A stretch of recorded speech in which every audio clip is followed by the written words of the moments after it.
आप सबको मेरा नमस्कार। बात यह है कि मैं पहले बताई थी तुलसी रामायण तुलसीदास जी के बारे में बताते समय बताई थी कि ये मेरा पहला और आखिरी हिंदी स्टोरी है। फिर बाद में सोचा चलो और एक दो बोल ही देती हूँ, गलत पलत होगा, आप लोग तो माइंड नहीं करेंगे ना। और दूसरी बात है, मुझे हर लैंग्वेज पसंद है, खाली पता नहीं है। अगर मुझे जिस दिन सारे लैंग्वेज पता चलेगा ना, पक्का मैं सारे लैंग्वेज में ही बताऊंगी स्टोरी। हाँ, फिलहाल अभी इंग्लिश, हिंदी और उड़िया थोड़ा बहुत मालूम है। चलिए, मैं अभी जो कहानी बोलती हूँ वो बहुत मज़ेदार कहानी है और वो रामायण का है।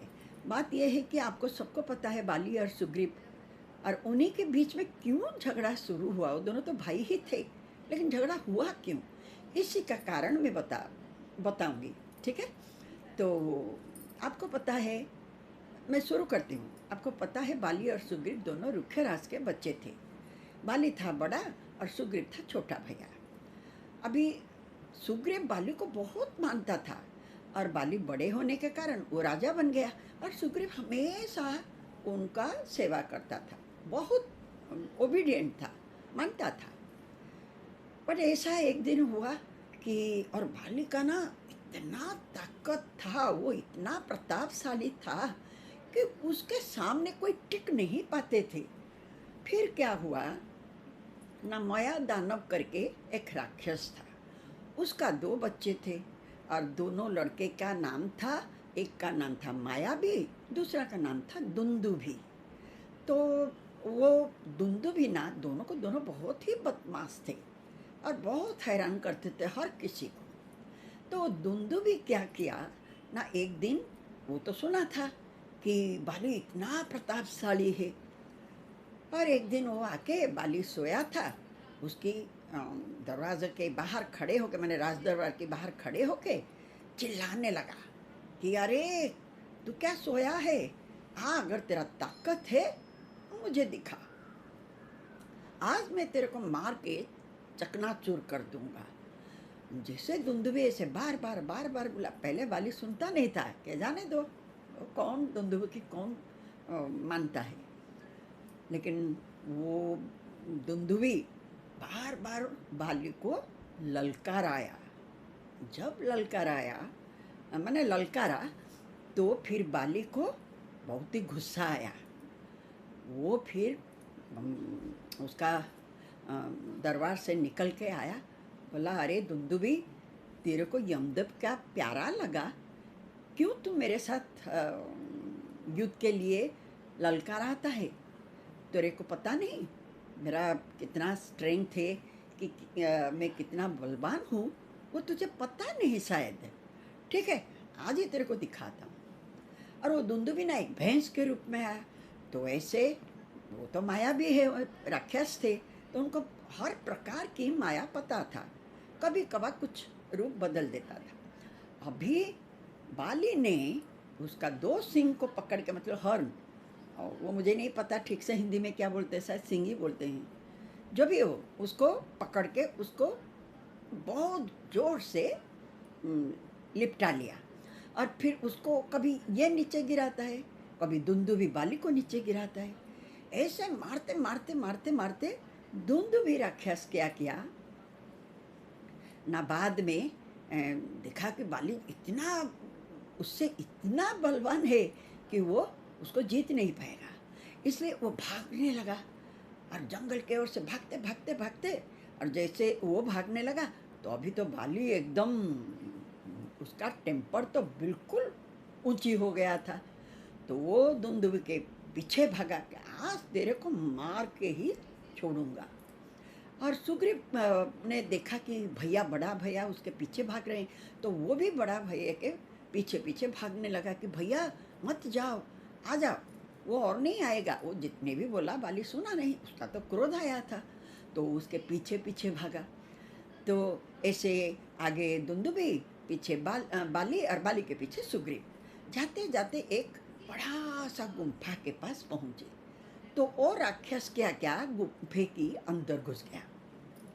जैसे घुस गया, बाली बोला तू आज जाएगा कहाँ, आज तो मैं तेरे को मार के ही रहूँगा। फिर वो भी अंदर घुस गया। तो बाली ने बोला कि भैया आप गुहे के अंदर मत जाओ। तो मैंने सुग्रीव ने बोला कि भैया आप गुहे के अंदर मत जाओ। फिर बाली ने बोला देख आज मैं उसको मार के ही आऊँगा, एक काम कर 15-20 दिन तू यहीं पर खड़े रह के मेरे को इंतज़ार कर, अगर मैं ना आऊँ तो फिर ये सोच लेना कि मैं मर गया। यही बात बाली सुग्रीव को बोल के चला गया। अभी सुग्रीव ने गुम्फे के दरवाजे पर खड़ा रहा, जहाँ पर एंटर करते हैं वहीं खड़ा रहा, और अंदर से जोरदार युद्ध चला। अभी कोई सुग्रीव तो बाहर खड़ा था, वो तो किसी को देख नहीं पाता था। अंत में थोड़े दिन के बाद देखा कि ब्लड निकल के बाहर आया, और इतना जोर से राक्षस का आवाज़ आया। तो सुग्रीव ने सोचा शायद दुंदुभी राक्षस ने मेरा भैया बाली को मार डाला, और जब बाली जैसा पराक्रमशाली है उसको अगर वो मार सकता है तो मैं कहाँ का, मुझे तो अभी को अभी मार डालेगा। तो सुग्रीव ने क्या किया, डर के मारे से एक पत्थर गुम्फे के दरवाजे पर रख दिया। वो एक्चुअली 1 महीने तक इंतज़ार किया, और देखा जब भैया आया नहीं, फिर वो एक गुम्फे के मुंह में एक पत्थर रख दिया जैसे कोई बाहर ना आ पाए। फिर वो अपने राज्य को आ गया किष्किंधा। उधर आके सभी लोग को रो रो के बताया कि ऐसे दुंदुभी और मेरे भैया बाली के बीच में शायद जोर से युद्ध हुआ, और दुंदुभी ने भैया को मार डाला क्योंकि रक्त निकल आ रहा था, और भैया का भी कोई आवाज़ भी नहीं आया।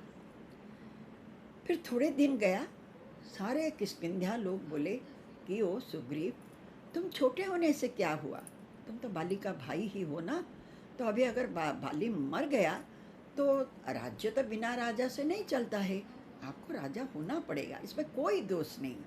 ये लोग सब जबरदस्ती किया और सुग्रीव को राजा बना दिया। फिर बहुत दिन के बाद और सुग्रीव ने राज्य शासन भार भी अपनाया और बड़े अच्छे से प्रजाओं को देख रहा था। थोड़े दिन के बाद वाली वापस आया। फिर जब आके देखा कि सुग्रीव ने राजा होके बैठा है, उनको तो और ही क्रोध निकल आया।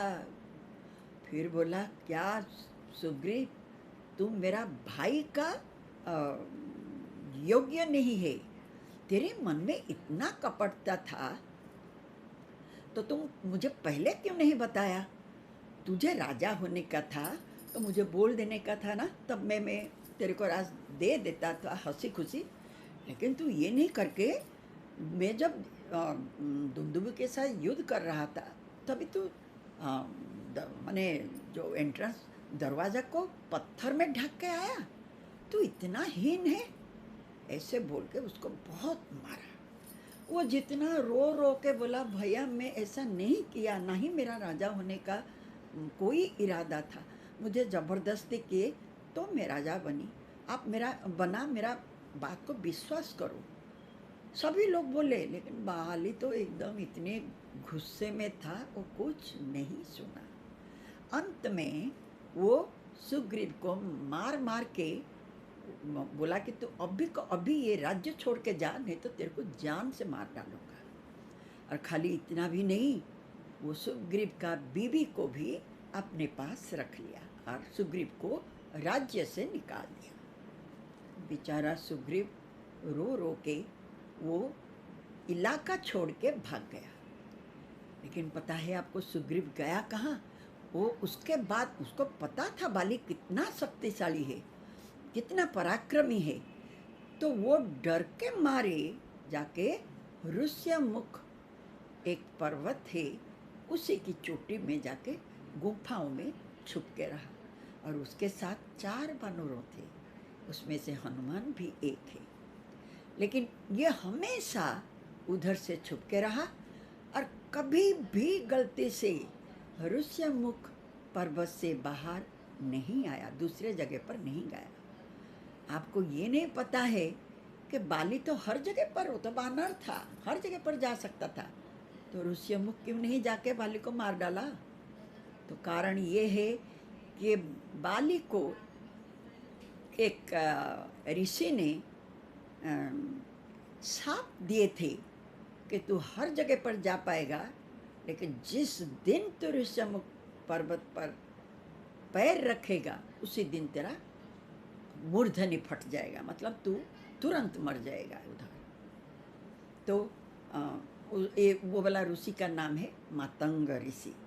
वो बहुत पराक्रमशाली थे, और वो क्यों ऐसे शाप दिया वो मैं बाद में बताऊंगी कोई दूसरी ये में, अगर मेरा हिंदी ज़्यादा गलत ना हो तो। जो भी हो, इसके वजह से बाली ऋष्यमुख पर्वत में सुरक्षित उधर ही रहा। और उसके बाद कैसे राम लक्ष्मण के साथ उसका भेंट हुआ वो मैं आपको बाद में बताऊंगी। लेकिन ये नहीं कि मैं रामायण का सारे बताऊंगी, ये इसलिए बता रहा हूँ मुझे बहुत इंटरेस्टिंग लगा इसलिए। एनीवेज, आप लोग मेरे वीडियो देखने के लिए आपको बहुत बहुत धन्यवाद। और प्लीज़ अगर हिंदी कहीं पर गलत हो गया तो माफ़ कर देना। थैंक यू, धन्यवाद।